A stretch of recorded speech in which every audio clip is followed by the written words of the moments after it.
మంగళగిరిలో జనసేన అధినేత పవన్ కళ్యాణ్ మాట్లాడారు. ప్రత్యక్ష ప్రసారం ద్వారా చూద్దాం. మహిళా నాయకులకి, వేరే మహిళలకి, పిఎస్సి చైర్మన్ నగర్ల మనోహర్ గారికి, సోదరు నాగేంద్రరావు గారికి, అలాగే దీన్ని టీవీలో వీక్షిస్తున్న జన సైనికులకి, టీవీలో వీక్షిస్తున్న వేరే మహిళలకి, ప్రతి ఒక్కరికి పేరు పేరున నా హృదయపూర్వక నమస్కారం. ఈ విస్తృత స్థాయి సమావేశం కొన్ని ప్రత్యేక పరిస్థితుల్లో పెట్టడం జరిగింది. మనం మాట్లాడుకోవాల్సింది పార్టీ భవిష్యత్తు ఎట్లాగా, వచ్చే ఎన్నికలకు ఎలా సంసిద్ధం అవ్వాలి, ఆ దిశగా మాట్లాడుకోవాల్సింది దాని దృష్టిలో పెట్టాలనుకున్నాం ప్రత్యేకించి. కానీ ఈ రోజున కోనసీమ నేపథ్యంలో అల్లర్లు జరగటం, దానిని కుల ఘర్షణలుగా తీర్చిదిద్దే విధంగా వైసీపీ ప్రభుత్వం ప్రయత్నం చేయటం, ఇవన్నీ దీన్ని చాలా సునిశ్చితంగా చూస్తూ ఉన్నాం. దీన్ని ఎలా ఎదుర్కోవాలని. కానీ మాకు జనసేన సైద్ధాంతిక బలంతో ఉన్న పార్టీ. ఒక క్యాస్ట్లెస్ సొసైటీ ఉండాలి అని అంబేద్కర్ గారు చెప్పినట్టుగా, అనైలేషన్ ఆఫ్ కాస్ట్, కుల నిర్మూలన ఉంటేనే ఈ సమాజం బాగుపడుతుంది. అది హైయెస్ట్ ఐడియల్ అని చెప్పింది. అది ఎంత సాధ్యపడద్ది అని అనుకుంటే కొంటే అది నిరంతర అది ప్రసహనం, అది జరుగుతూ ఉంటుంది. మార్పు ఒక రోజులో జరగదు. అలాగే అమెరికాలో బానిసత్వ నిర్మూలన వాళ్ళు రాజ్యాంగం రాసుకున్నప్పుడు, అమెరికన్ కాన్స్టిట్యూషన్ రాసుకున్నప్పుడు వాళ్ళు దాన్ని ప్రతిపాదించారు, దాంట్లో పెట్టుకున్నారు. కానీ అది ఈ రోజుకి దాని మీద ప్రయత్నం చేస్తూనే ఉంటారు. అలాగే భారతదేశం కులాలతో నిర్మితమైన సమాజం. ఇదే ఆఫ్రికాకి వెళ్తే ట్రైబ్స్ ఉంటాయి. సౌత్ ఆఫ్రికాలో వెళ్తే జులు ట్రైబ్కి సంబంధించిన ఒక మండేలా గారు కానీ అనేక ట్రైబ్స్తో ఉన్న దేశాలు అవన్నీ ఆఫ్రికా దేశాలు. సో ప్రతి దేశం కానీ సమాజం కానీ దానిదైన సామాజిక నిర్మాణంతో ఉంటుంది. మన భారతదేశం కులాలకు సంబంధించింది. సో మనం కొంచెం నిష్పక్షపాతంగా మాట్లాడుకుందాం. ఈ రోజున భారతదేశపు రాజకీయాలన్నీ కులాలతో ముడిపడి ఉంది. దాన్ని అందరం యాక్సెప్ట్ చేద్దాం. అంత మాత్రాన ప్రతి పొలిటికల్ పార్టీ కూడా ఆ వ్యక్తుల్ని బట్టి, అంటే చాలా ఒకప్పుడు స్వాతంత్రం సమరయోధుల్లో ఉన్న సమయం కాదు ఇది. చాలా తక్కువ స్థాయి ఆలోచన విధానంతో ఉన్న ప్రపంచం ఇది. దాని తగ్గట్టుగానే మనం ఎంతో కొంత మనవాడు మంచివాడా లేదా అనే కంటే కూడా గుణప్రధానం కాదు, కుల ప్రధానం అయిపోయింది. స్వాతంత్ర్యం కోసం పోరాటం చేసే సమయంలో గుణప్రధానం, కానీ ఎన్నికల దగ్గరికి వచ్చేటప్పటికి కుల ప్రభావం ఎక్కువ ఉంటుంది. ఈ నేపథ్యంలో వీటి మీద ఆధారపడి ఉన్న పార్టీలు, దాంట్లో వైసీపీ గురించి మనం చెప్పుకోవాల్సింది, మనం ప్రముఖంగా చెప్పుకోవాలి. అంటే కులాలని విభజించి పాలించాలనేది వాళ్ళది. జనసేన ఆవిర్భావానికి ముందు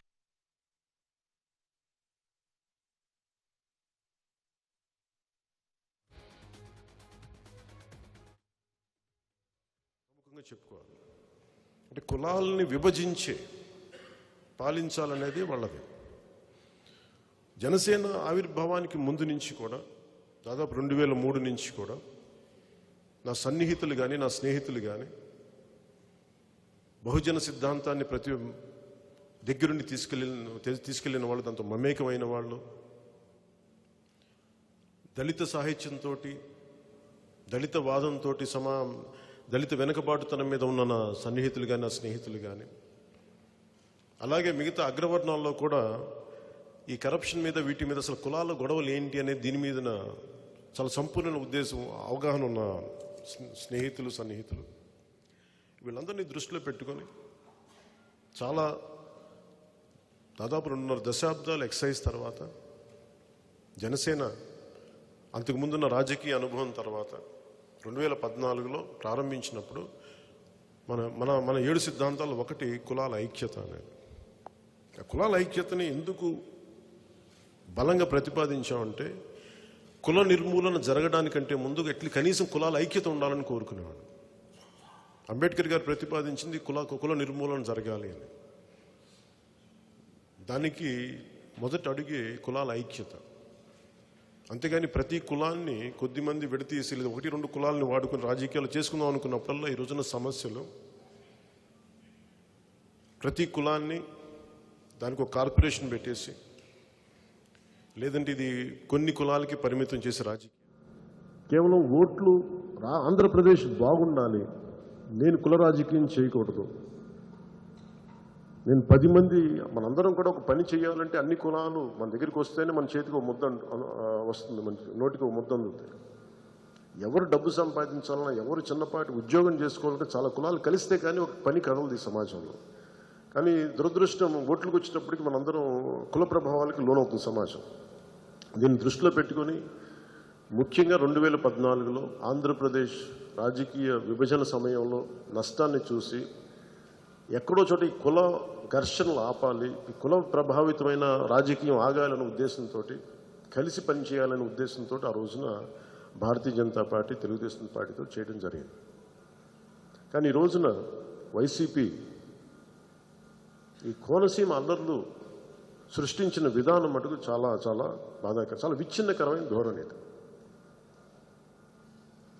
ఈ కోనసీమ అల్లర్లని ఇది బహుజన సిద్ధాంతాలపైన దాడిగా మేము జనసేన చూస్తున్నాం. బహుజన ఐక్యత మీద దాడిగా చూస్తున్నాం. ఎందుకంటే కోనసీమలో ఎప్పుడు కూడా మా నాయకులందరికీ తెలుసు, నేను స్వయంగా కోనసీమలో 14-15 రోజులు 2 వారాల పైన ఉన్నవాడిని నేను 2018లో. అక్కడ ముఖ్యంగా కాపులు, ఎస్సీ సామాజిక వర్గం, మాలలు కావచ్చు, మాదిగలు కావచ్చు, అలాగే బీసీలైన శెట్టి బలిజలు, దేవాంగులు, మిగతా బీసీ కులాలు కావచ్చు, వీటన్నిటి మధ్య మనకి మత్స్యకార కులాలు కావచ్చు, వీటన్నిటి మధ్య ఒక చాలా బలమైన ఏకాభిప్రాయం తీసుకొచ్చి అట్లీస్ట్ మనం ఓట్లేస్తారా లేదా పక్కన పెట్టుకుని సమాజం బాగుండాలంటే మనందరం కలిసి ఉండాలి. రాజకీయ పరంగా కావాలంటే విడిపోదాం, కానీ ఈ సమాజం ఇబ్బంది పడేలా మనం ప్రవర్తించకూడదని చెప్పి నేను చాలాసార్లు ఒక సోషల్ హార్మనీ కోసం నేను మీటింగ్స్ పెట్టాను. దాంట్లోనే మన సెటిబుల్స్ నాయకులు కానీ, కాపుల్ని కానీ, ఎస్సీలు కానీ చాలా, ఎందుకంటే బేసిక్ అక్కడ ఏ ప్రాంతంకి వెళ్ళినా ఒక గొడవ ఉంటుంది. ఒకే కుటుంబంలో 2-3 ఉన్నా గొడవలు ఉంటాయి. అలాంటిది కులాల నేపథ్యం నడుస్తున్న సమాజంలో కొంత గొడవ ఉంటుంది. అది కులపరంగానా వ్యక్తిగతంగానే, ఒక వ్యక్తిగతమైంది అది కులపరంగా కూడా కావచ్చు. ఉదాహరణకి మనం విజయవాడలో రంగా గారి గొడవే తీసుకుంటే 2 వ్యక్తులు ఒకటే చోట పనిచేస్తున్న చోట, ఒకరు కాపు కులానికి చెందిన వ్యక్తి, ఒకరు కమ్మ కులానికి చెందిన వ్యక్తి, వీరిద్దరు కలిసి ఒక కమ్మవారి వర్గానికి చెందిన ఒక వ్యక్తి దగ్గర పనిచేస్తూ వాళ్ళిద్దరి మధ్య గొడవ అది ఏ స్థాయికి దారితీస్తుందంటే 2 కులాలకు విడిపోయే స్థాయికి దారితీస్తుంది. సో ఇట్లాంటి పరిస్థితుల్లో మన ఆంధ్ర రాష్ట్రాన్ని చూసినప్పుడు దాదాపు 40 రోజుల పైగా విజయవాడ తగలబడిపోయింది. బెసెంట్ రోడ్, అలంకార్ థియేటర్ని దాదాపు తగలబెట్టేశారు. గోడలు కూలిపోయి, బీట్లు వారిపోయి, రూపురేఖలు మారిపోయినాయి. సో మనం ఇలాంటి కుల విద్వేషాలు చూసిన నేల ఇది. మన దురదృష్టం ఆంధ్రప్రదేశ్లో కులం అనగానే వచ్చే భావన ఇది మన రాష్ట్రం అంటే రాదు, మన ఆంధ్ర అంటే రాదు. కనీసం తెలంగాణలో నేను గౌరవించేది ఏంటంటే కులాలకు మించి నాది తెలంగాణ అనే ఒక భావన ఉంటుంది. మనకి ఆంధ్ర అనే భావన లేదు. దానివల్ల వచ్చిన సమస్య. దీనికి ముఖ్య కారణం ప్రజలు కాదు, దీనికి నాయకులు కాదు. ఉదాహరణకి వైసీపీ నాయకుడు పెద్ద వయసున్న వ్యక్తి కాదు, 40 ఏళ్ళ చిల్లున్న వ్యక్తి, భవిష్యత్తుకు 25 ఏళ్ళు బంగారు భవిష్యత్తు చూడాల్సిన వ్యక్తి. కానీ అతను ఆ స్థాయి వ్యక్తి కూడా కూర్చొని ఈ రోజున ఓకే ఆయన కరప్షన్, 1,00,000 కోట్లు వీటి గురించి మనం మాట్లాడలేదు, అందరం అర్థం చేసుకున్నాం. అంటే కరప్షన్ అది పార్ట్ ఆఫ్ లైఫ్ అని చెప్పి మనం అర్థం చేసుకున్నాం అందరం. అవుతారండి సార్. కరప్షన్ దేశంలో సమస్య కాదు. మన దేశంలో కరప్షన్ అనేది సమస్య. పాపం ఇప్పుడు కాబట్టి ఎప్పుడు సంపాదించుకుంటారండి. ఒకసారి కూడా 2014లో ఎవరో పేరు చెప్పడం ఇష్టం లేదు, కానీ ప్రస్తుతం జరిగిన విషయం ప్రస్తావిస్తాను. ఆయన కష్టపడండి, ఆయన ఏదో పెద్ద స్థాయిలో పని చేశారు. ఆయన ఏదో ఇట్లా పెడుతున్నారు, రాజకీయాల్లోకి చేయబోతున్నారు. ఆయన సొంత డబ్బు అండి పెట్టుకుని 500 కోట్లు పెట్టబోతానని చెప్పారు నాకు. నేను అనుకున్నా ఆయన సొంత డబ్బు 500 కోట్లు ఎక్కడి నుంచి అంటే అట్లాగే నాకు లేదండి అంటే ఆయన సంపాదించుకున్న డబ్బు అంటే రాజకీయాల్లో అది నిజాయితీ అంటే రాజకీయాల్లో సంపాదించుకున్న డబ్బు నిజాయితీ పెట్టి అది నిజాయితీ అయిపోయింది ఈ రోజున. అది ఒక ప్రమాణం అయిపోయింది. అందుకని కరప్షన్ ఇంకా భారతదేశంలో సమస్య కాదు. అది నిజంగా చాలా దురదృష్టం. అందరం ఒక ఫేక్ ప్రపంచంలో బతుకుతాం. అందరం కరప్షన్ తోటి వచ్చిన వ్యక్తులు ఈ రోజున ఏసీబీని కంట్రోల్ చేస్తారు. ఒక ట్రాఫిక్ కానిస్టేబుల్ దురదృష్టం కదా. ఒక మన ఏమంటుందని కనీసం లోక్సత్తా జయప్రకాష్ నారాయణ గారు లేదంటే కనీసం కేజ్రీవాల్ మాట్లాడితే మనం అర్థం చేసుకుంటాం. మనకి బాధ్యులు నిజాయితీ గల ఆఫీసర్లు రాజకీయాల్లోకి వచ్చారు. కరప్షన్ ఛార్జెస్ మీద వెళ్ళిన వ్యక్తులు ఏసీబీని మేము కంట్రోల్ చేస్తాం. నాకు చాలా హాస్యాస్పదంగా ఉంటుంది. ఒక ఆఫీసర్ లంచం తీసుకుంటుంటే మేము సస్పెండ్ చేస్తామని అన్నమాట. ఈ రోజున కూడా ముఖ్యమంత్రి ఒక యాప్ చేశారు, ఎక్కడైతే లంచాలు ఉన్నాయో చెప్పండి అంటే నాకు అనిపించింది ఫస్ట్ నేను మీకే అడ్రస్ కొడితే మీరే లంచం తిన్నాను చెప్పాలని వచ్చిన. హాస్యాస్పదంగా లేదు. ఇసుకలు అడ్డగోలుగా దోచేస్తాం. మీ మీద మీరు చేస్తున్న ఇసుక అక్రమాలకి మేము ఈ కరప్షన్కి మేము ఎవరికి ఏ యాప్కి చెప్పాలో చెప్పండి. అంటే ఇలాంటి కరప్షన్ పాతుకుపోయిన ఈ సమాజంలో స్టిల్ ఓకే వి అండర్స్టూడ్. దాని మెజారిటీ ప్రజలు కూడా ఆమోదించేశారు. బాధ, దురదృష్టకరం. బాధతోటి ఏమీ చేయలేక మనమేమో నిజాయితీగా బతకాలి, అవినీతితోటి దాడులు చేసేవాడి పాలనలో మనం ఉండాలి. అది ఇతరాన్ని కాదు, రేపు పొద్దున భవిష్యత్తులో ఇంకేమన్నా కావచ్చు, వీళ్ళు కావచ్చు, ఎవరైనా కావచ్చు. ఇది సగటు ఈ దేశ పౌరుడిగా నాకు ఇబ్బంది. జనసేన మూల ఆవిర్భావానికి కారణం కూడా క్రిమినలైజేషన్ ఆఫ్ పాలిటిక్స్. రాష్ట్ర విభజన జరిగిన తర్వాత ఎందుకు చెప్తుందానికి చిన్న ఒక ముందు కొంచెం వెనక్కిపోతున్నాను. రాష్ట్ర విభజన జరగడానికి చాలాసార్లు ఆంధ్రులు ఇలా చేసేశారు, ఆంధ్రులు దోపిడీ వాళ్ళు, ఆంధ్రులు దోపిడీదారులు ఇలా చెప్పి 10 సంవత్సరాలు దశాబ్దం పాటు తిట్టలేదు. అంత తిట్టారు అందరిని. ఇందులో ఎక్కడ ఆంధ్ర ప్రాంత ప్రజలకు ఎక్కడ సంబంధం ఉంది చెప్పండి?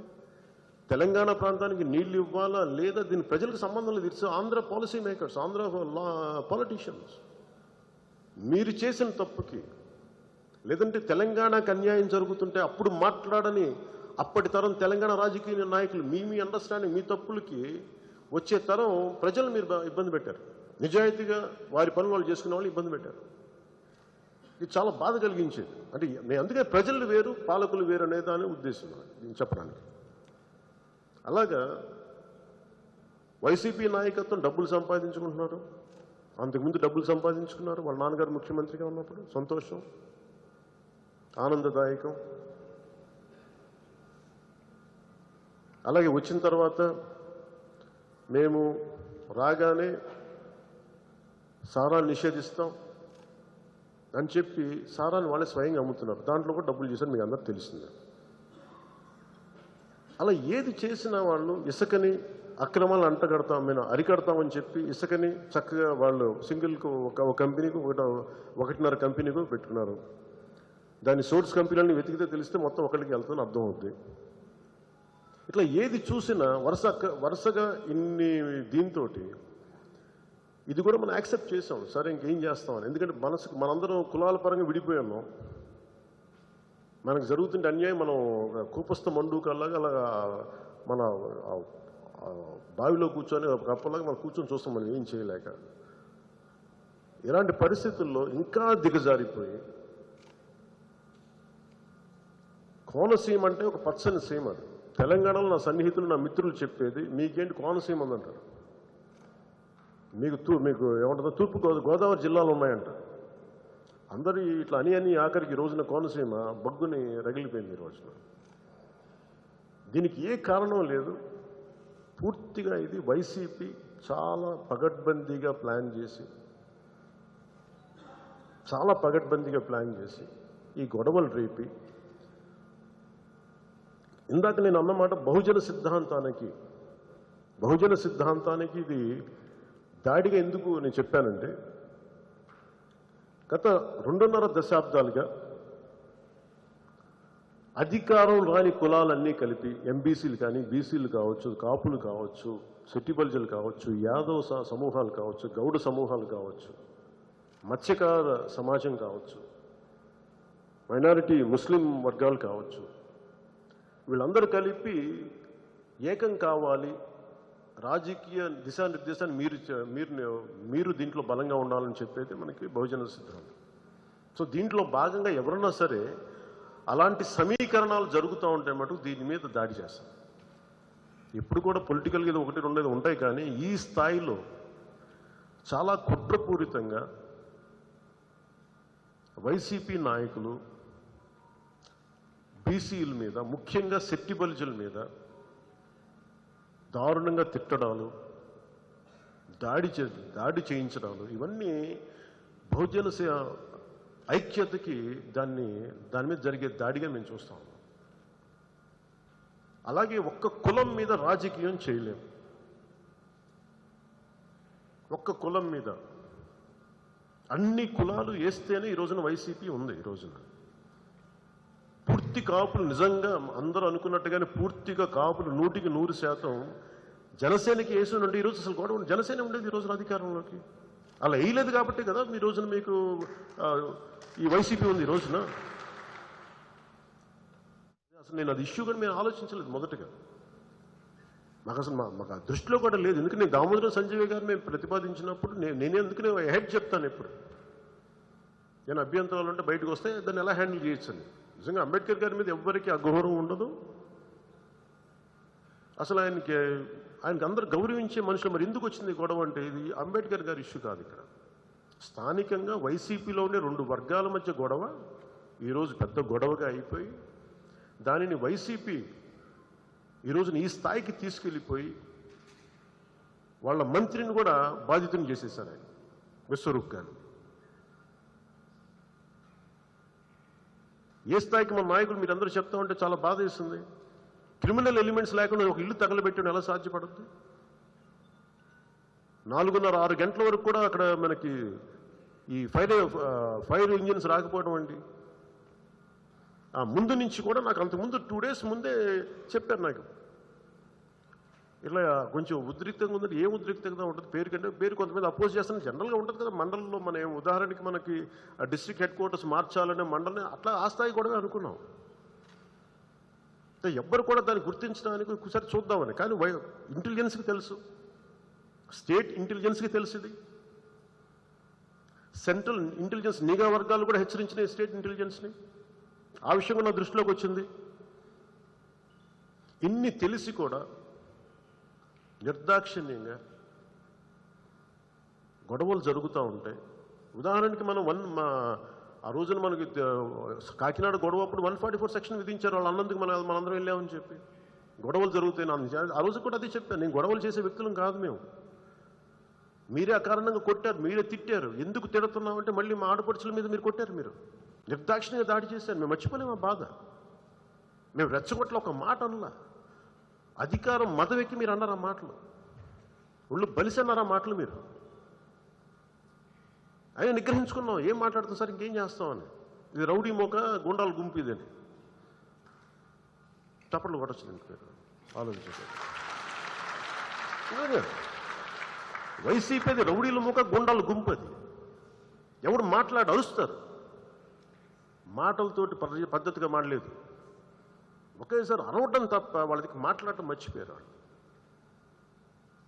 నేను చాలాసార్లు ప్రతిసారి నా నమ్మకం ఏంటంటే 90 సంవత్సరాలు శాంతియుతంగా ప్రయత్నిస్తాం, తగ్గుతాం. ఇంకా సహనాన్ని పరీక్షించి ఎవరికి చేయకండి, తప్పది. అసలు సంబంధం లేని మా జనసేన జన సైనికులు మీరు అరెస్ట్ చేస్తారండి. అసలు మీరు దాని సంబంధం లేదు అసలు ఆ గొడవల్లో. మా దుర్గేష్ గారు జిల్లా అధ్యక్షులు, అసలు ఇలాంటి గొడవలకు మీరు దయచేసి మీరు లోన్ కావద్దని చెప్పిన వ్యక్తి ఆయన. నన్ను అర్థం చేసుకునే వ్యక్తులు కూడా ఇలాంటి ఎంకరేజ్ చేసే వ్యక్తిని కాదని తెలిసి ఏదైనా సరే ప్రజాస్వామ్యబద్ధంగానే మన హక్కు ఉంది, దాని ప్రకారం మనం తెలియజేస్తాం, మన నిరసనని తెలియజేస్తాం. ఇలా చెప్పిన వాడిని తీసుకెళ్ళి నెల రోజులు గడువిస్తామని చెప్పారు. ఒక మండలాన్ని మార్చడమే మాకు ఇష్టం లేదు, 2 గొడవలు ఉంటాయి. అలా పేరు మారుస్తాను ఖచ్చితంగా. అది మనకి ఇష్టం ఉన్నా లేకపోయినా కొంతమంది మాట్లాడతారు. ఈరోజు ఈ దేశంలో గాంధీ గారిని విమర్శించే వ్యక్తులు ఉంటారు, సుభాష్ చంద్రబోస్ గారు అస్థికలను తీసుకురాని వాళ్ళు ఉంటారు, చాలామంది ఉంటారు. ఏ మంచి పని రామన్న దాన్ని బూతుగా చూసే కొంతమంది ఉంటారు మనుషులు. మనం ఏం చేయలేం దానికి. అది ప్రజా హక్కు అంటారు, మనం ఏం చేయాలి. అలాగే అంబేద్కర్ గారి పేరు పెడతాను, దాన్ని వ్యతిరేకించే వర్గాలు ఎవరు మనకి ఎలా తెలుస్తుంది? అది ఎప్పుడు మీరు జనసేనని బాధ్యత చేయాలంటే నేను మాట్లాడితే, మా నాయకులు మాట్లాడితే, అది మా పార్టీ సిద్ధాంతం అయితే అప్పుడు మీరు మాట్లాడండి. అసలు ఇందులో మాకు సంబంధం లేదు, మాకు ప్రమేయం లేదు. ఇందులో చేసిందల్లా వైసీపీ. మీరే ప్రతిపాదించి మీరే 30 రోజులు ఇచ్చి అంటే మీరు గొడవలు జరగాలని కోరుకుంటున్నారు. అక్కడ ఇప్పుడు నిజంగా నిరసనలు జరుగుతున్నప్పుడు ఏం చేయాలి మీరు? హోంమంత్రి ఏం చేస్తున్నారు? డీజీపీ ఏం చేస్తున్నారు? పోలీసు ఏం చేస్తున్నారు?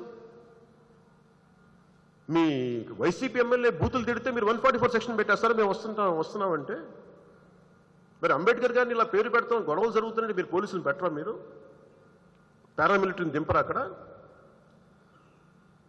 అంటే మీరు అంత అసమర్థంగా మీరు వ్యవహరించారు రాష్ట్ర ప్రభుత్వం.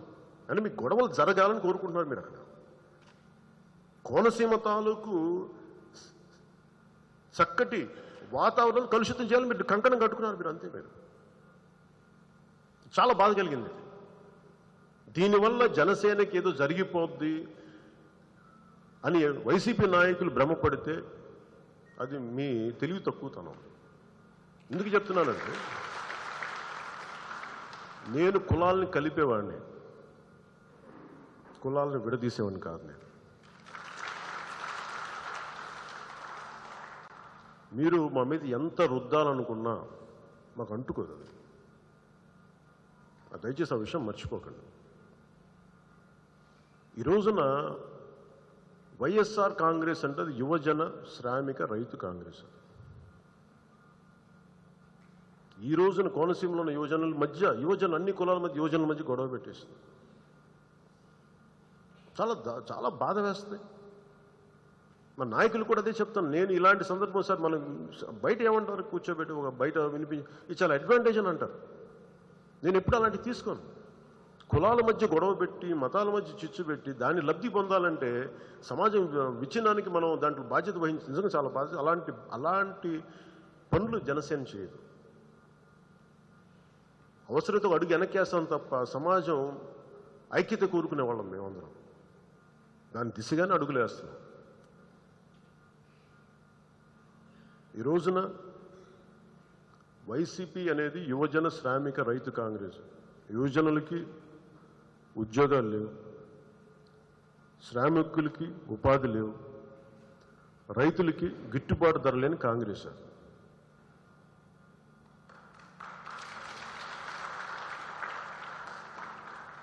ఈ రోజున వైసీపీ చేసింది కూడా మీ దృష్టికి తీసుకొస్తాను. దాదాపు అంబేద్కర్ గారి గురించే మాట్లాడాలి, అంబేద్కర్ గారి స్ఫూర్తి గురించే మాట్లాడాలంటే జనసేన పోరాట యాత్ర విశాఖపట్నంలో అంబేద్కర్ భవన్లో కూర్చొని స్టార్ట్ చేసాం. ఆ విషయం మర్చిపోతాం.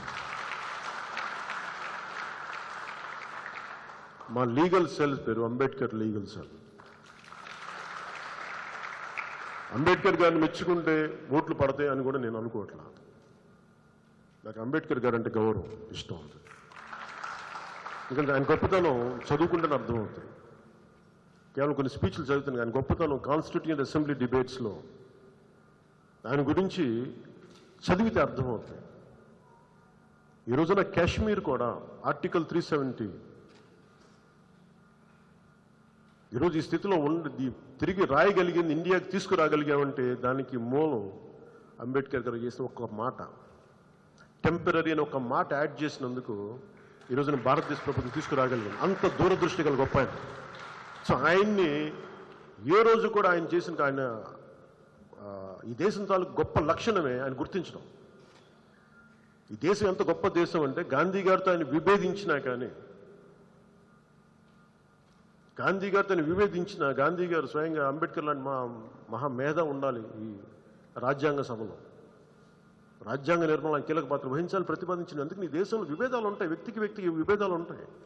కానీ అంత మాత్రాన దేశ నిర్మాణానికి పనికొచ్చే వ్యక్తులను ఎప్పుడు విస్మరించిన సమాజం ఇది. భారతదేశపు మూల లక్షణం.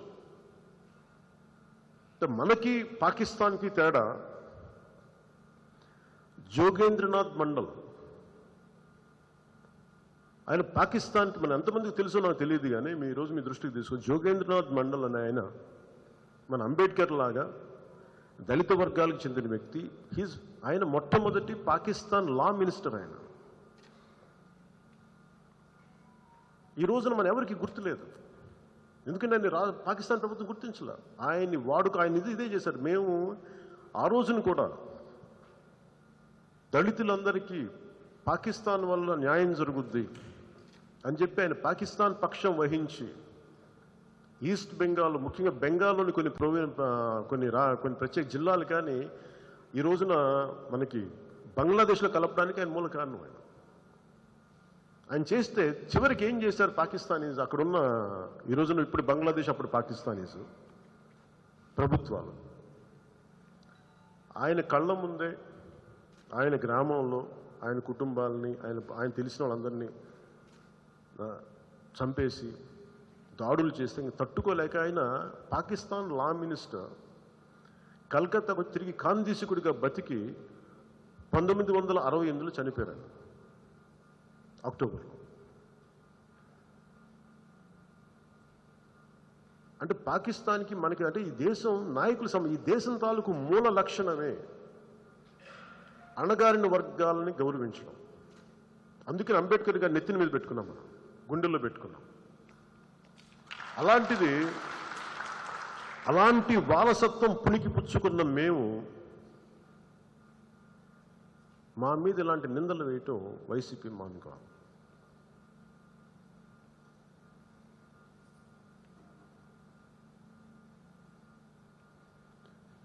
వైసీపీ వర్గశత్రువులుగా నేను మొన్న మన మీటింగ్లో ఇదే హాల్లో కొంతకాలం క్రితం మీ అందరికీ ఒక మాట తెలియజేశాను.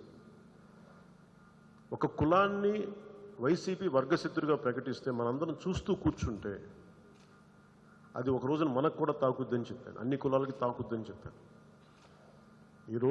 ఆ రోజున వైసీపీ కమ్మవారిని వర్గశత్రువుగా ప్రకటించింది. ఈ మాట అంటే మనకి కమ్మవారందరూ ఓట్లేస్తారని నేను మాట్లాడట్లా, సమాజ హితువు కోరుకున్నాడుగా మాట్లాడుతున్నాను నేను. ఎవరి లాయల్టీస్ వాళ్ళే, నేను దాని తప్పు పట్టట్లా, అది వేరు. కానీ సమాజ హితువు కోరుకునేవాడిగా నేను ఈ మాట చెప్తాను. ఎందుకంటే మనకి ఓట్లు వేయరు కదా అని కొంతమంది అని చెప్పి, దాంట్లో మెజారిటీ ప్రజలు మనకు ఓట్లు వేయరు కదా వర్గం నుంచి అని చెప్పి మనం ద్వేషిస్తూ కూర్చుంటే ఆ క్షణమున కొద్దిమంది చిన్నపాటి జ్ఞానం వల్ల ఆనందించచ్చేమో కానీ లోతుగా సమాజాన్ని అధ్యయనం చేసిన ఎవడు హర్షించే పని కాదు. వర్గశత్రుగా మేము ఎప్పుడు ప్రకటించలేదని అనొచ్చు వైసీపీ. మరి మీ ముఖ్యమంత్రి నోటి నుంచి, మీ మంత్రివర్గపు నోటి నుంచి కమ్మవాడిని ద్వేషిస్తూ వచ్చిన క్లిప్పింగ్స్ మాటలు ఎవరు మాట్లాడినట్టు, ఎవరు గాల్లో మాట్లాడారా ఏంటి? మరి మీరు ప్రతిపక్షంలో ఉన్నప్పుడు మీరు ఎందుకు చేయలే? సో కమ్మవారిని తిట్టాల్సిన తిట్టేసి ఎన్టీ రామారావు గారు జిల్లా పేరు పెడితే దానికి ఓకేనా? ఇలాంటి కుత్సితపు ఆలోచనలు, బూజు పట్టిపోయిన ఆలోచనలు తప్పి వైసీపీ వాళ్ళకి. అలాగే ఆ రోజున అలా చేసినప్పుడు నేను ఒకటే చెప్పాను. దాని తర్వాత ఒంగోలులో వైసీపీకి సంబంధించిన ఒక వైశ్య కులానికి చెందిన ఒక పాపం మా పార్టీ నాశనం అయిపోతే కొద్ది మంది వల్ల నువ్వు మాట్లాడినప్పుడు ఆయన్ని దాడి చేసి కొట్టి ఇక్కడ విజయవాడలో కూడా ఆయన తీసుకొచ్చి ఇబ్బంది పెడితే ఆ రోజున ఒక్కళ్ళు రాల. ఆ రోజున వైశ్యులను కూడా వాళ్ళు వర్గశత్రువులుగా ప్రకటించారు ఆ యాక్ట్ వల్ల.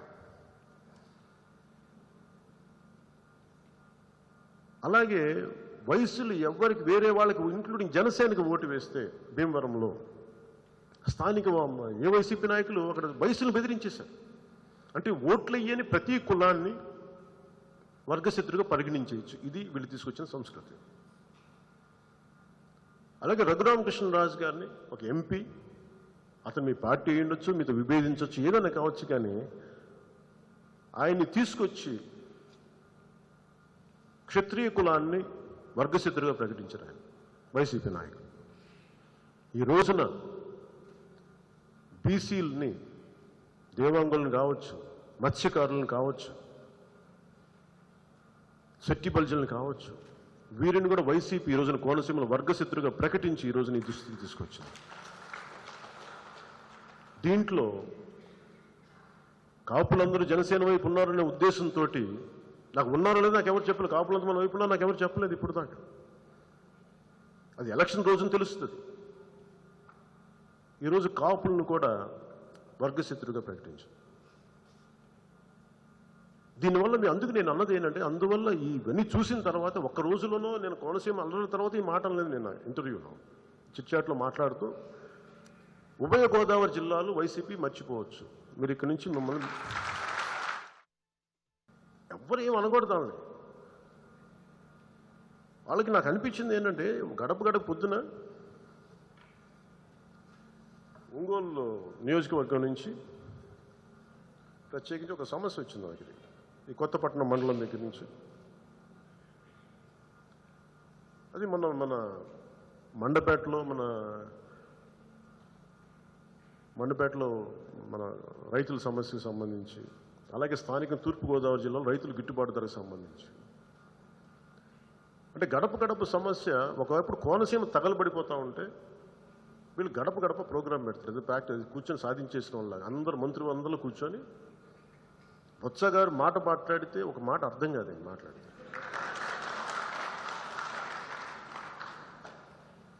అంటే ఆయనకి అర్థమవుతుంది, మనకు అర్థం కాకూడదు అలా మాట్లాడతారు. బొత్స గారు డబ్బుల గురించి మాట్లాడితే క్లారిటీ వస్తుంది. అప్పుడు డబ్బుల గురించి సరదాగా అన్నాను, కానీ ఆయన అంటే నాకు ఇష్టం. ఏదో మా ఇద్దరి మధ్య పాలసీల మధ్య కొంచెం ఒక మాట అనుకుంటాం, కానీ సో బొత్స గారు అర్థం కాకుండా మాట్లాడటం అనేది ఆయన ఆ కళలో ఆరితేరిపోయారు ఆయన. సో బొత్స గారి నాయకత్వంలో బీసీలు, ఎస్సీ, ఎస్టీ వర్గాలు కూర్చోబెట్టి ఆంధ్రప్రదేశ్ని ఎంతో అభివృద్ధి చేశామనేది పథకాల గురించి చెప్తా ఉంటే ఒకవైపు కోనసీమ తగలబడిపోతా ఉంది. మీరు సామాజిక మాధ్యమాల్లో ఒకళ్ళనొకళ్ళు ఛాలెంజ్ చేసుకునే విధానం, ముఖ్యంగా సెటిబుల్ ఎదుర్కొంటున్న ఇబ్బంది చూస్తుంటే అది రైట్ కాదు. అది అలా తిట్టేసుకోకూడదు, అది మంచిది కాదు, చాలా బాధాకరం. అది ఎవరు ఎన్నైనా తిట్టుకోండి, ఇబ్బంది లేదు, కానీ నా విన్నపం ప్రతి ఒక్కరికి, మీరు విభేదించండి, ఏదైనా చేసుకోండి, కానీ ఒక విమర్శ వచ్చినప్పుడు మీరు దయచేసి ఆడబిడ్డల ప్రస్తావన తీసుకురావద్దు. నా విన్నపం.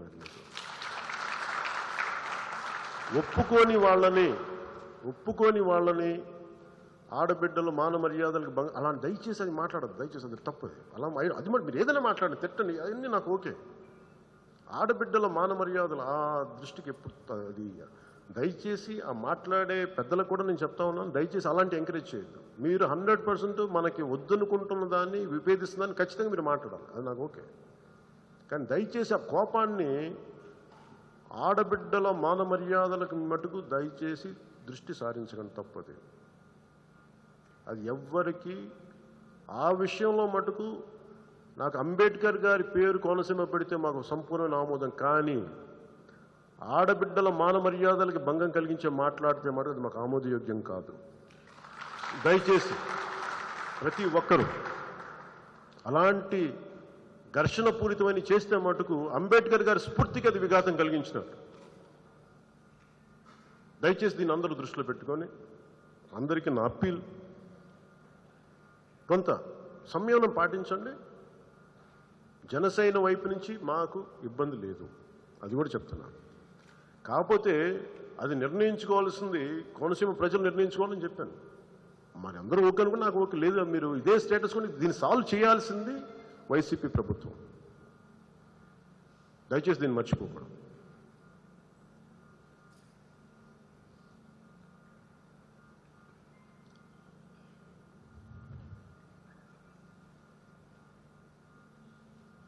నా ప్రతిపాదన ముఖ్యంగా తూర్పుగోదావరి జిల్లా నాయకులకి, పెద్దలు మనోహర్ గారికి, రామబాబు గారికి, మా జనరల్ సెక్రటరీస్కి, ముఖ్య రాష్ట్ర నాయకులకి, మీరందరూ ఒక ఆలోచనకు వచ్చి కోనసీమ జిల్లా తాలూకు ఈ ప్రభావం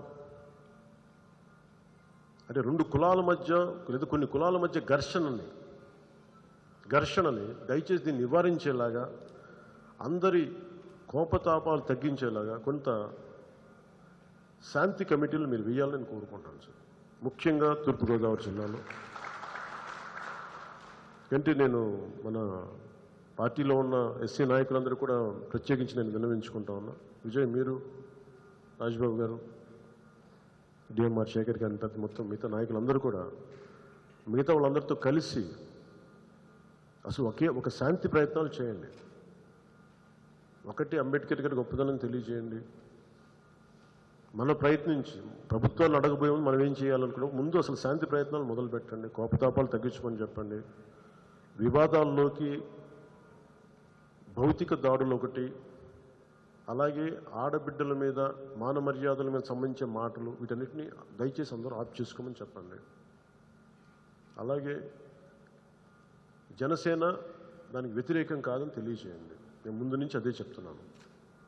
స్థానికంగా కోనసీమ వాసులు ఉండే బాధకి దానికి మేము ప్రభుత్వం చేయాల్సిన పని అది జనసేన చేయాల్సింది. జనసేన గొడవ పెడుతున్న ఈ రోజున మేము ప్రభుత్వం చేసిన తప్పుని మేము ఈ రోజున సరిదిద్దుతున్నాం. ఈ రోజున ఎందుకంటే దీన్ని దృష్టిలో పెట్టుకొని మీరందరూ శాంతి పరిరక్షణ అనే కమిటీలను మీరు వేసి ప్లీజ్ రీచ్ అవుట్ టు, దయచేసి మీరు సెట్టిబలిజల దగ్గరికి కానీ, మిగతా బీసీ మత్స్యకారు కులాల దగ్గరికి కానీ, దేవంగలు కులాల దగ్గరికి కానీ, అలాగే క్షత్రియ మిగతా ఏ కులాలు ఉన్నాయి వాళ్ళకి, అలాగే మాల కులస్తుల దగ్గరికి కానీ, మాది కులస్తుల అందరి దగ్గరికి వెళ్ళి మీరు ముందు పేరు వీటన్నిటికంటే కూడా సమన్వయం ఏర్పరచండి. శాంతి ప్రయత్నాలు చేయండి.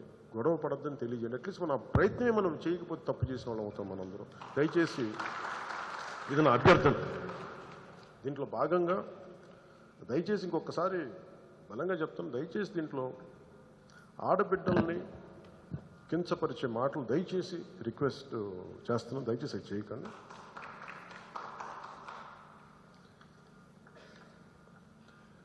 అలాగే వచ్చే ఎన్నికలకి మొన్న నేను మాట్లాడింది, నెక్స్ట్ పొత్తుల గురించి మాట్లాడదాం. నేను వెంటనే చెప్పేస్తాను అనుకోకని, భావాలు పంచుకుంటా. ప్రతిసారి నేను మన జర్నలిస్ట్ సోదరులందరూ మాట్లాడుతుంటారు, మీడియా సోదరులందరూ, మీరు ఎప్పుడు బీజేపీ గురించి మాట్లాడి ఎందుకు నవ్వుతారు అది అంటే, నాకు నిజంగా అంటే మీరు మా స్నేహం చెడిపోవాలని కోరుకుంటే అది మీ ఒకళ్ళకి కనిపిస్తుందని చెప్తా ఉంటాను. నాకు బీజేపీకి చాలా బాగుంది, మరి ఎందుకు ఇద్దరు కలిసి పని చేయట్లేదని అంటారు. నాకు ఈ కరోనా వల్ల సోషల్ డిస్టెన్సింగ్ వచ్చింది. ఆ సోషల్ డిస్టెన్సింగ్, కరోనా తగ్గిపోయింది, ఆ సోషల్ డిస్టెన్సింగ్ కూడా తగ్గిపోద్ది. కానీ దానికోసం ముందు ఇప్పుడు మేము ముందుగా రేపు నాకు వేరే కార్యక్రమాలు ఉండటం వల్ల నేను రేపు హాజరు కాలేకపోతున్నాను. కానీ ముందు అనుకున్న పనుల వల్ల బీజేపీ నేషనల్ అధ్యక్షులు, జాతీయ అధ్యక్షులు నడ్డా గారు వస్తున్నారు. ఆయనకి మనస్ఫూర్తిగా నా అభినందనలు తెలియజేస్తున్నాం. ఎవరన్నా మాట్లాడితే రేపు పొద్దున మీరు లేరు అని అంటే అవన్నీ బాగున్నాయి, కానీ ప్రస్తుతం ఉన్న నా ప్రీవియస్ కమిట్మెంట్స్ వల్ల అది కూడా ఏంటంటే మనందరం కలిపి సమన్వయపరిచి ఎలా ముందుకెళ్ళాలని ఒక బలమైన ఒక రోడ్ మ్యాప్ వచ్చిన తర్వాత అప్పుడు ముందుకెళ్దాం. దీన్ని తీసుకెళ్ళి ఈ లోపు మేము మన 2-3 పర్యాలు నేను కూడా జాతీయ స్థాయి నాయకులతో మాట్లాడటం జరిగింది. మాట్లాడినప్పుడు కూడా వారికి తెలియజేసింది కూడా రాష్ట్రంలోని శాంతి భద్రతలు ఎలా క్షీణించినాయి, అభివృద్ధి ఎలా ఉంది, అప్పులతో ఎలా ముంచేశారు, పోలవరం ఎలా ఆగిపోయింది, రైతులకి రుణాలు గిట్టుబాటు ధర లేక ఎలా సతమతం అవుతుంది, ఇవన్నీ చాలా వరుసగా చెప్పుకుంటూ వచ్చాను. ఈ ఎక్స్చేంజ్ జరిగింది మా ఇద్దరి మధ్య. సో మీ ఇర్రెస్పెక్ట్ ఆఫ్ పొలిటికల్ ఎన్నికంటే కూడా స్టేట్ స్టెబిలిటీని ఆశించేవాడిని. నేను కొత్త తరం కోసం నిలబడాలనుకునేవాడిని. ఏదో కుర్రోడికి వస్తే 10 కేజీలు బియ్యం ఇచ్చేద్దాం, లేదంటే ఒక 7,000 ఉద్యోగం ఇచ్చేద్దాం కాదు, వాళ్ళకి 10 సంవత్సరాల భవిష్యత్తు ఇవ్వాలి. అలా చూడాలనుకుంటా ఉన్నాం. సో ముఖ్యంగా ఖచ్చితంగా వచ్చే ఎన్నికల్లో గెలుపు ఎప్పుడు మన ఐక్యత మీద ఆధారపడి ఉంటుంది. మనం ఎంతసేపు ప్రత్యర్థులను చూస్తాం, అసలు మనందరిలో ఐక్యత ఉందా లేదా ఒకసారి చూసుకోవాలి. మనందరిలో ఐక్యత ఉందా? మనం ఉన్న 10 మందిలో నేను ఒకసారి తగ్గుతాను. ఎందుకు తగ్గుతానంటే నాకు శక్తి లేక కాదు, నేను తగ్గి రాష్ట్రాన్ని గెలిపించాను 2014. సో తగ్గటం అనేది మనం పెరుగుతాం తప్ప, మనం జగన్ గారు బైబిల్ సూక్తి ఎంత పాటిస్తారో తెలియదు, కానీ నేనైతే ఒక బైబిల్ సూక్తి పాటిస్తాను. చిన్నప్పుడు నా టీచర్ చెప్పాను, తనని తను తగ్గించుకున్నవాడు హెచ్చింపబడినాడు. ఆయన మిగతా వాళ్ళు తగ్గించి ఆయన పెరుగుతున్నారు. ఆయన మిగతా వాళ్ళ దగ్గర డబ్బులు తగ్గించి ఆయన డబ్బులు సంపాదిస్తున్నారు. పాపం మిగతా వాళ్ళకి ఏదో క్వాలిటీ, పాపం ఏదో కష్టపడితే 100 రూపాయలకి వచ్చే దాన్ని ఎక్కువ చేసేసి కల్తీ లిక్కర్ అమ్మాయి సంపాదించి దాని మీద డబ్బులు సంపాదిస్తున్నాను. సో ఆయన మిగతా వాళ్ళని ఆరోగ్యాలతో చెడగొట్టో, తగ్గించో, పాడు చేసో ఆయన ఎదుగుతా ఉన్నాను. నాకు అలాంటి వ్యక్తిత్వం కాదు. నేను రాష్ట్ర ప్రయోజనం కోసం తగ్గుతాం, కానీ అన్నిసార్లు తగ్గుతానని చెప్పను. తగ్గాల్సినంత వరకు తగ్గాను. 2014లో తగ్గాం, 2019 ఒక స్టేట్మెంట్ ఇవ్వడానికి తగ్గాను, 2024లో మేము తగ్గడానికి సిద్ధంగా ఉన్నాం.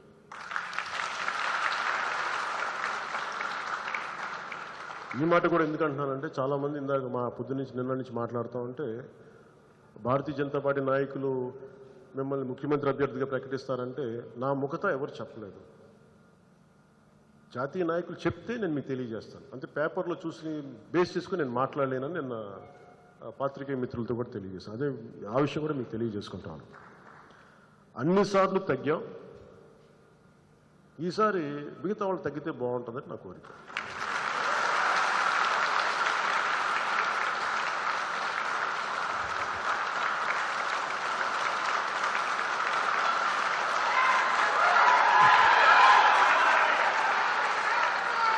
కానీ అది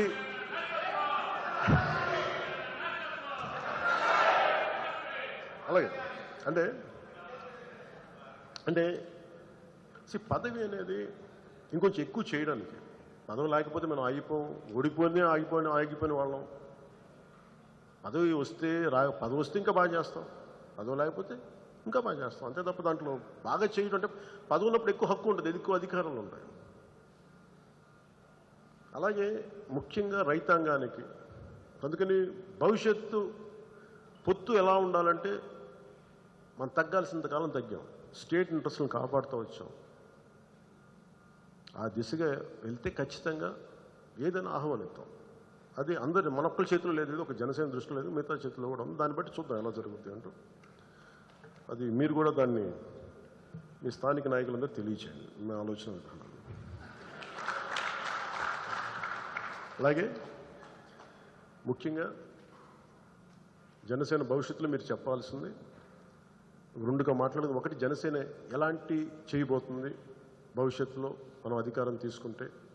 మన అధికారం సంపూర్ణంగా ఒక్కళ్ళుగా తీసుకున్నా లేదా భాగస్వామ్యమై తీసుకున్నా, రెండే జరగాలి. భారతీయ జనతా పార్టీతో కలిసి పాసిబిలిటీస్ ఏమున్నాయి? 3 పాసిబిలిటీస్ ఉన్నాయి. ఇప్పుడు మన కళ్ళ ముందు ఉన్నది, మన చేతిలో ఉన్నది, భారతీయ జనతా పార్టీ మనం కలిసి ప్రభుత్వాన్ని స్థాపించడం. జనసేన, భారతీయ జనతా పార్టీ, టీడీపీ కలిసి ప్రభుత్వాన్ని స్థాపించడం. జస్ట్ మాట్లాడుకుందాం, దీంట్లో ఇప్పుడు నాకే ఇబ్బంది లేదు మాట్లాడటానికి. లేదా జనసేన ఒకటే స్థాపించడం. ఈ 3 ఆప్షన్సే ఉన్నాయి. నేనేం నమ్ముతానంటే పోరాడితే పోయేదేం లేదు, బానిస సంఖ్యలు తప్ప. నేను అన్నిటికీ సిద్ధం కాదు. ఇది అందరూ కూడా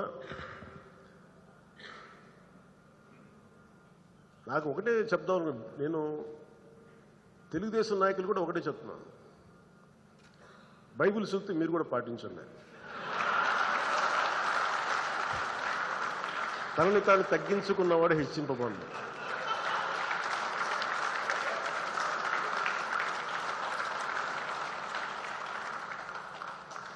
మేము ఎప్పుడు తగ్గే ఉంటాం.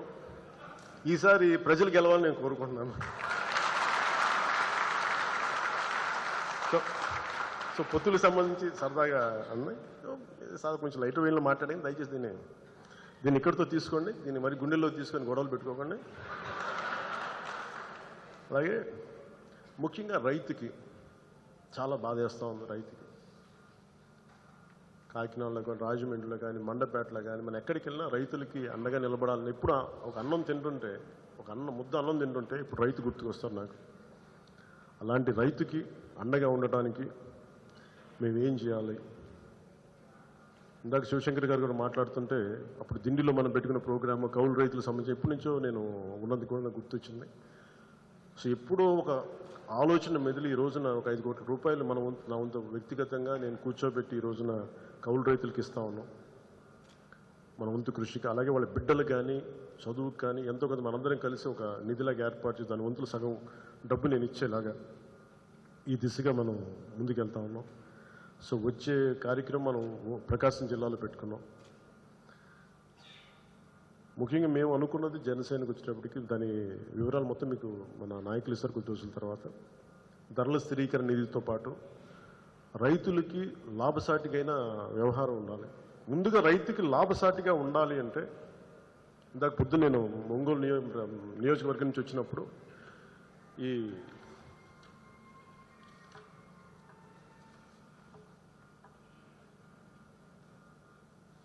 కొత్తపట్నం మండలం దగ్గర నుంచి ఒంగోలు వాళ్ళు చెప్తున్నప్పుడు ఒక క్వింటాకి 1840 రూపాయలు రావాలి ఒక రైతుకి.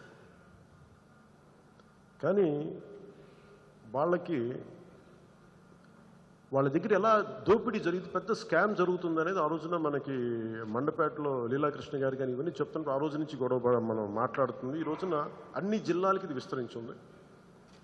స్వయాన వైసీపీ నాయకులు ఈ దోపిడీ మీద ఆయన మాట్లాడారు.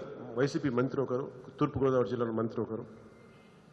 వీటన్నిటిని చూస్తే పొద్దున ఈ చదువుతూ ఉంటే నాకు ఒకటే అనిపించింది, 1840 రూపాయలు ఒక ధాన్యానికి బస్తాకి రావాల్సి వస్తే అది paddy procuring centre, Rythu Bharosa కేంద్రంకి వెళ్ళి అమ్మాలి అంటే వాళ్ళు ఏం చెప్తున్నారంటే, మాకు ఈ డబ్బులు ఇంకా ప్రభుత్వం నుంచి ఆర్డర్ రాలేదు, మేము కొనలేమని చెప్పి వాళ్ళని డిస్కరేజ్ చేసి ఒకవైపు పంట కుళ్ళిపోతూ ఉంటుంది, పంట కొయ్యలేరు. అలా ఉంటున్న పరిస్థితుల్లో వాళ్ళు తెగ్గొట్టి ఇబ్బంది పెట్టి వాళ్ళని మిల్లర్లకి చేసేస్తున్నారు. సో మిల్లర్లకి రావాల్సిన కమిషన్ మిల్లర్లకి వెళ్ళిపోతుంది, వీళ్ళకి రావాల్సిన 150 రూపాయలు, వీళ్ళకి రావాల్సిన ట్రాన్స్పోర్టేషన్ వీళ్ళ కమిషన్ వీళ్ళకి వచ్చేస్తుంది. దీనిని మన నేషనల్ ఫుడ్ కార్పొరేషన్ ఆఫ్ ఇండియాకి అమ్మడానికి దానికి వాళ్ళకి అమ్ముతుంది ఇక్కడ